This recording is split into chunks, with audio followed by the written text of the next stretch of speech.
Moi, je traduis pour apprendre, pour faire de l'exercice. Comme, euh, par exemple, vous allez voir, j'avais vu un reportage sur un coureur de 100 mètres et à l'entraînement. Et ce qu'on lui faisait faire à l'entraînement, on ne le faisait jamais courir. Il faisait toutes sortes d'autres choses. Et en particulier, il avait des charges à tirer. Il est comme une bête de somme. Et puis tous ses membres étaient sollicités. C'est-à-dire qu'on le faisait travailler les bras, les épaules, la nuque, la tête. Alors qu'on pense, bah, courir, c'est avec les jambes. Non. En fait, courir, c'est avec tout.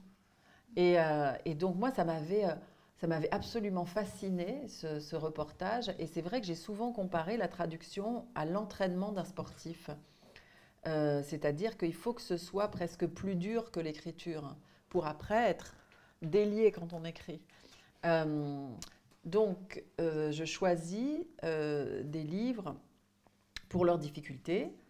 Alors, ça peut être une difficulté dans l'absolu, c'est-à-dire un écrivain très obscur, avec une langue très très recherchée, une langue qui s'écarte énormément de l'anglais standard, par exemple, ne serait-ce que ça. Donc on n'est pas en train de traduire de l'anglais, on est en train de traduire l'anglais de Virginia Woolf. Par exemple, quand vous traduisez l'anglais de Virginia Woolf, vous ne traduisez pas de l'anglais, vous traduisez quelqu'un, vous traduisez une personne, une vie.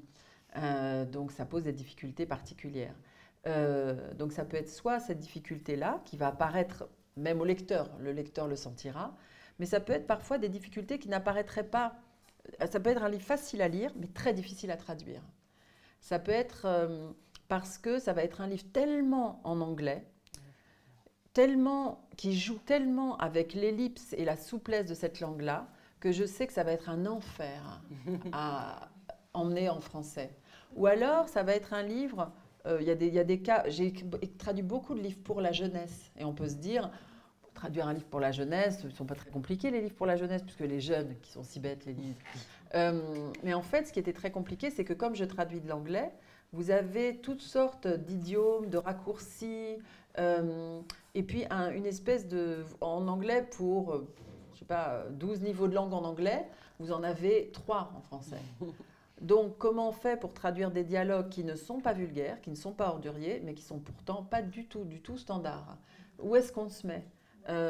Comment les personnages se parlent entre eux? Est-ce qu'ils vous voient? Est-ce qu'ils se tutoient? Puisqu'en anglais, ça n'existe pas. Donc, il y a des tas de problématiques dans les livres pour enfants qui font travailler la langue. Euh, donc, dans les livres pour adultes, en général, c'est soit des livres objectivement, enfin, ça apparaît tout de suite que c'est très très difficile, ou alors ça va être des livres drôles. Parce que c'est très très dur de traduire l'humour. C'est une des choses les plus compliquées. Très relié à une culture et à une société. Pas seulement, c'est les jeux de mots aussi.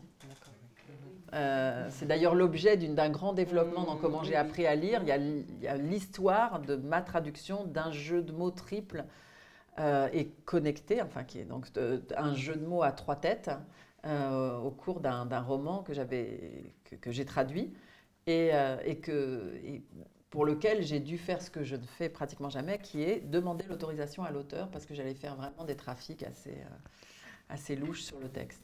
Euh, Qu'elle a donc, accepté avec beaucoup avec joie, Voilà, avec oui. joie, elle a adoré. Euh, mais je devais quand même lui demander son autorisation. Et donc, ce qui va présider, ça va être l'humour et la difficulté, et ou la difficulté.